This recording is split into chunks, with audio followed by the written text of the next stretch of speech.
Imagine sitting in a crowded hall, every eye on you, knowing what you're about to say could change how the world sees your people forever. Ibrahim Traoré's voice trembled, not from fear, but from the weight of the moment.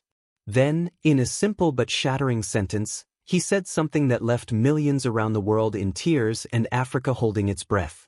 It was an ordinary afternoon in Los Angeles, but inside one auditorium, something extraordinary was about to unfold. Michelle Obama had taken the stage, her presence commanding yet comforting. A global leadership summit had drawn some of the world's most influential voices, and the former First Lady of the United States was among the most anticipated speakers. With every word, she inspired. With every pause, she invited reflection. She spoke of global unity, climate justice, education for all, political reform in developing nations.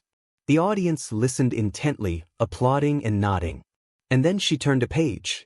The name of a small West African nation emerged. Burkina Faso, she said, her voice steady, eyes reading carefully. She adjusted her glasses. Under the leadership of Ibrahim Traoré, we've seen some impressive strides, yes, but also cause for concern. There was a hush. While the world applauds progress, we must always question power. Transparency, accountability, are these changes truly empowering the people, or are they simply consolidating control? The audience listened. Some applauded, others furrowed their brows.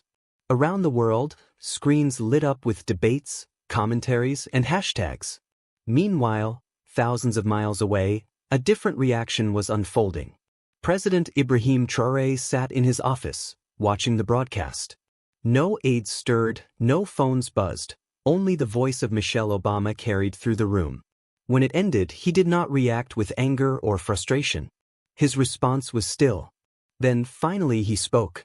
"Prepare a response," he said to the small group around him, "but not to defend, to clarify, to show the world our truth." Traoré took to the podium, no teleprompter, no rehearsed script, just heart and history. He looked into the camera, eyes steady. "Mrs. Michelle Obama," he began, his voice composed but resolute, "your concern is noted, and it is welcomed. But let me make something clear." He paused. "Our movement is not about grasping power, it is about reclaiming dignity." He reached for a worn photograph beside him and held it up. A family stood in front of a modest house, solar panels glinting behind them. This family lived in darkness. Now their children study under light. This isn't power, this is justice. He continued, unwavering. "Yes, we face challenges, corruption, instability, but these did not begin yesterday. These are the scars of colonial legacy and decades of external control. What we are doing is healing, restructuring, reclaiming our right to define our future." His words did not defend, they revealed. And then something extraordinary happened. Africa listened, and Africa felt every word. In villages and cities, from the Sahel to the Cape, people heard more than just a leader speaking. They heard someone understanding, someone belonging, someone fighting. The hashtags weren't just digital echoes, they were chants. Young Africans began to stand taller, elders nodded in silent recognition. Finally, many whispered, "Someone is saying what we've always known." Michelle Obama watched every word. She listened, and for a moment, she didn't see a rebuttal, she saw a reality. In a later interview, she reflected on the moment. "I underestimated the context," she admitted, her voice sincere. President Traoré's response was honest. "It moved me. We must listen before we judge, and we must remember that dignity looks different from where you stand." Her humility was praised, but the world's eyes remained on Africa. Scene transitions to a rural school in Burkina Faso. Children run, laughing, desks filled, a chalkboard with the word "hope" written in French. A spoiler, weeks after the press conference, President Traoré visited a small school built through the New Development Fund. A young girl walked up to him shyly. In her hands was a crumpled drawing, a house, a sun, a smiling stick figure holding a book. "I can dream now," she said softly. He knelt beside her and smiled. "Good," he replied. "Never stop dreaming." That moment said more than any speech, because at its core, leadership is not about policy, It is about possibility. The camera lingers on the young girl's drawing, the vibrant crayon lines of a sun and a book glowing under the Burkina Faso sky. The scene fades to a bustling market in Ouagadougou, where vendors call out, their voices weaving through the hum of a community alive with purpose. President Ibrahim Traoré's words still echo, not just in the halls of power, but in the streets, the homes, and the hearts of the people. The world had heard his response, but for the people of Burkina Faso, it was more than a speech, it was a spark. Weeks later, the ripple effect of that moment at the school began to take shape. The new development fund, championed by Traoré, wasn't just building schools, it was laying the foundation for a movement. In a small village near the Ghanaian border, a community gathered under a baobab tree, its ancient branches stretching like a promise over their meeting. A young woman named Aissata, barely 20, stood before the group, her hands calloused from years of farming. She held a tablet, its screen displaying a blueprint for a solar-powered irrigation system. "This," she said, her voice steady despite the crowd's murmurs, "will water our fields, even in the dry season. This is our future." Aissata had been one of the first to benefit from the new education initiatives sparked by Traoré's reforms. A scholarship program, funded in part by reallocated resources from outdated government contracts, had sent her to a technical institute in Accra. There, she learned about sustainable agriculture, not from distant theories, but from hands-on training tailored to the Sahel's harsh realities. Now, she was back not just to farm, but to teach. The crowd listened as she explained how the system worked. Simple, affordable, and built with local materials. An elder, his face lined with years of sun and struggle, raised his hand. "Will this truly last?" he asked. Aissata smiled. "It's not just pipes and panels. It's ours. We'll maintain it together." Across the continent, stories like Aissata's began to multiply.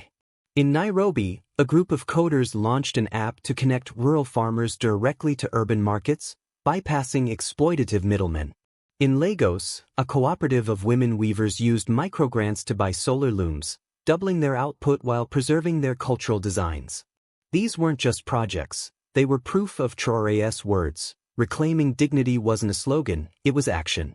The hashtags that had flooded screens after his speech, #DignityInAction and #AfricaRising, now carried images of real change. A child reading under a solar lamp, a clinic powered by local innovation, a market thriving without foreign strings attached. Back in Los Angeles, Michelle Obama sat in a quiet office, watching a live stream of Aissata's presentation. Her team had been tracking the developments since Traoré's response, and she'd made it a point to follow the stories emerging from Burkina Faso. She leaned forward, her eyes tracing the blueprint on Aissata's tablet. In a private meeting with her foundation's board, she spoke candidly. "This is what happens when people are given the tools to dream and the trust to build. We didn't see the full picture before, but we're seeing it now. We need to amplify this, not critique it." Her foundation announced a partnership, not to lead, but to support, channeling resources to grassroots initiatives like Aissata's, with a commitment to listen first and act second. Meanwhile, in Ouagadougou, Traoré walked through the same market from the opening scene, now buzzing with new energy. A vendor handed him a mango, its skin warm from the sun. "This is from our new fields," the vendor said proudly. Traoré nodded, taking a bite, the juice dripping onto his hand.